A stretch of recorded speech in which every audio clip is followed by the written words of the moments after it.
Apathy in late-stage cancer patients is often dismissed as a psychological reaction to a body in decline. We assume that when someone facing terminal illness withdraws from life, stops talking to family, or loses interest in the things they once loved, it's because of depression, emotional fatigue, or simple exhaustion. But emerging research is revealing a darker, more disturbing truth. Cancer may be actively destroying the biological will to live, not just by damaging the body, but by reprogramming the brain itself. New research published in Science shows that cancer doesn't just drain energy, it hijacks the very brain circuits responsible for motivation. This is not metaphor. This is hard neuroscience.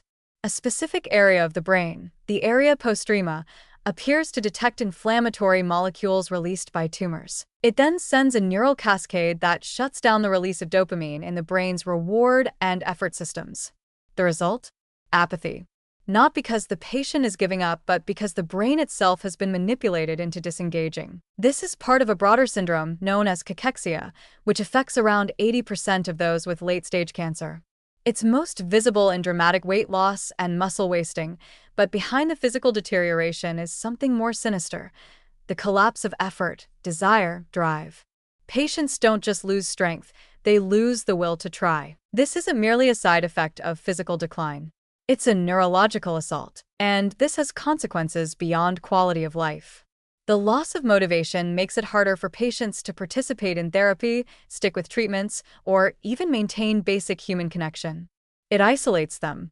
It increases suffering. And worst of all, we've been mistaking it for acceptance or weakness or depression, when it's actually the result of an orchestrated biological process that the cancer itself is helping to drive. In controlled experiments with mice, researchers were able to map the exact brain pathway involved. They watched motivation degrade in real time as tumors progressed.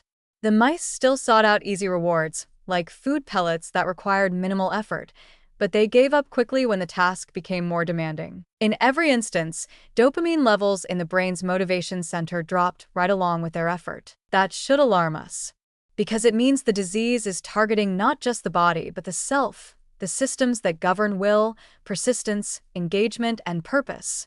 These are not abstract concepts. They are tied to neurochemical pathways, and cancer has figured out how to shut them down. Even worse, this inflammatory hijacking may not be unique to cancer. The same mechanisms may be at play in countless other chronic illnesses, from autoimmune disorders to long COVID to major depression. All may involve inflammation that stealthily rewires the brain, replacing willpower with resignation, action with withdrawal. The evolutionary explanation that apathy in response to inflammation once helped humans survive short-term infections doesn't soften the blow. Because in a modern world full of chronic disease, this once protective response has become a prison.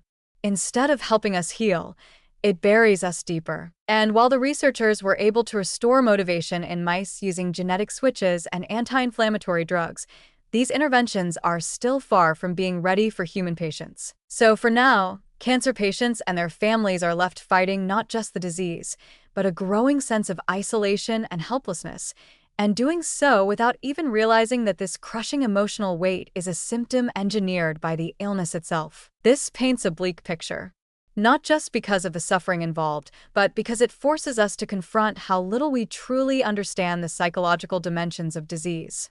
We've built a medical system that separates physical and mental symptoms as though one lives in the body and the other in the mind.